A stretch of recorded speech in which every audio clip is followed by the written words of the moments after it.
எடப்பாடி பழனிசாமி முதலமைச்சராக இருக்கும்போது 2019 சொல்றாரு. 2019 தொடர்ந்து தீர்க்க சொல்லிட்டு இருந்தாரு. அவனுக்கு அப்போது தற்காலிகமானது, ஆட்சி அதிகாரம் முடிவுக்கு வருகிறது, ஆட்சி மாற்றம் மேற்படும், அவன் பதவி அவன் கொடுக்கப்பட்ட நீக்கப்படுகிறது பல திட்டம் சொன்னாரு.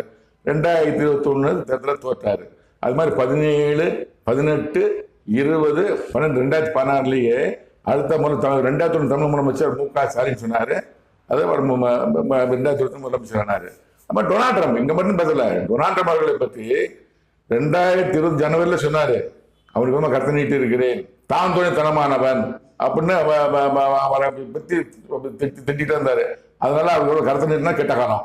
2020 அமெரிக்க தேர்தலில் தோற்றாரு. இது மாதிரி 2022 உக்ரைன் ரஷ்யா போட்டு கொடுத்தாரு. அது அப்போ வந்து 24/2/2020 போட்டு தொடுக்கிறாங்க. 26/2/2020 சொல்றாரு அவனுக்கு ஒரு மாதிரி கொடுப்போம்னாரு. அது 3/5/2022